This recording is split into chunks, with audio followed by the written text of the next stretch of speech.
But let me now introduce here in London our political correspondent, Andrew Whitehead. Now, he's recently been visiting Belfast in search of his family roots. Not just a question of calling on close family relatives, because he himself has never lived in the province, which I think, Andy, explains why your voice has more than a hint of the north of England in it. That's right, I'm Yorkshire born and bred, and so is my father. But my mother's family history is more complex.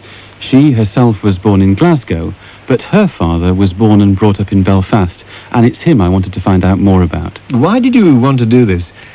It's always been something of a mystery to me, his early life. It was quite a dramatic early life. Born in East Belfast, brought up there, working in the shipyards, and then as a young man, he and his family were forced to flee from Northern Ireland to Glasgow in one of the sectarian troubles.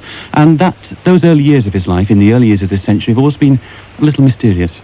Now, you were able to talk to people, I gather, about life in your grandfather's time, 60 years ago. That's right. I went to the street, Hornby Street in East Belfast, where he was brought up, a working-class area, a very Protestant area, and it was fascinating talking to old-timers there about what life used to be like.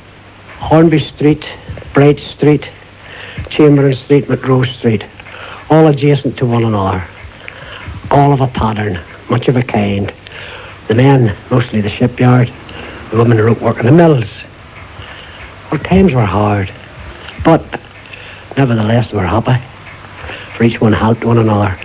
For instance, each of those streets, the one key would have opened the door of every street, a huge iron key, and it wasn't unknown for that to open 20 doors. What were those houses like, the old houses? 2 up, 2 down, 2 bedrooms.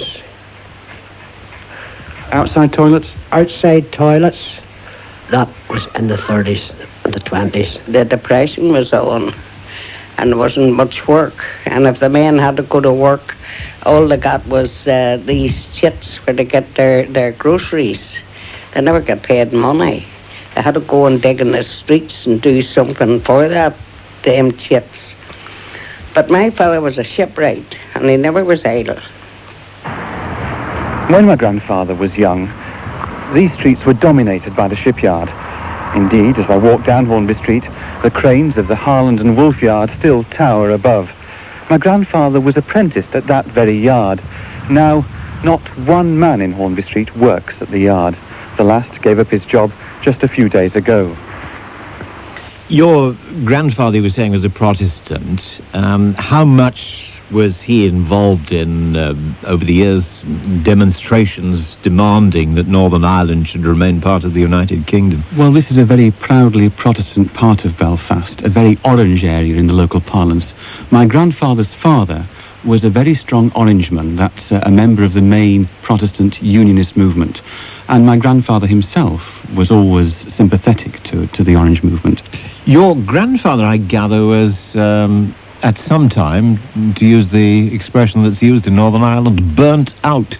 That's right. When he was a young man in the early 1920s, his family was forced to flee overnight in one of the riots which periodically broke out in Belfast. So why was that? What happened? His mother was a Roman Catholic, so his parents were mixed. Indeed, some of his sisters were brought up as Catholics, even though he was always a Protestant himself. And it was quite remarkable talking to some of the elderly residents of Hornby Street who remembered those troubles 70 years ago. Well, unfortunately, at that particular time, 1920, 21, 22, there was the usual, in Belfast, riots of the 2 schisms, Catholic and Protestant. And a lot of families on both sides were burned out, victimised, and of course, emigrated elsewhere. That was common then.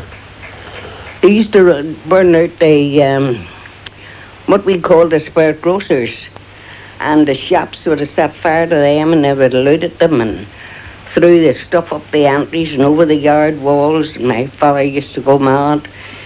Were there many mixed marriages in this area? Many marriages between Catholics and Protestants? Lots of mixed marriages. It happened to a whole lot of people. Even my brother married one Roman Catholic, and he had to go away and live in England. Some joined the army and some emigrated, you know. All because they married a Catholic? And they all had to get out. Some of the older residents of Hornby Street in East Belfast remembering sectarian violence of 70 years ago. David Capper, in Belfast, how much has this sort of thing touched your own life? Because you've always lived in Northern Ireland, I think, haven't you? Yes, apart from a period of a few years in Canada, I've been working here as a journalist. I, of course, been very aware, as one has to be, everybody is here, of the sectarian divisions. And it was very interesting listening to that interview because really the things haven't changed here. Mixed marriages are still very much frowned upon. And very many of the killings of civilians over the past 20 years, which the police have said, there didn't seem to be any real motive.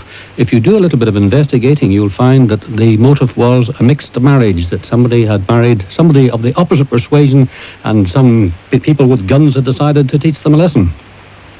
Andy Whitehead, your visit to East Belfast, your impressions as you came away, is it a place where you would like to go and live, to find your family roots? It's a tough area. It's a rather rough area.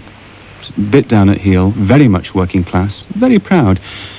All the people that I spoke to were saying how much the area had changed. They were saying people aren't the same today, as I suspect elderly people do everywhere. But what struck me, though, was how strong the community spirit was in this street of terraced houses. It's a sort of place where people gather on the doorsteps to gossip. It's still a very friendly, close-knit area.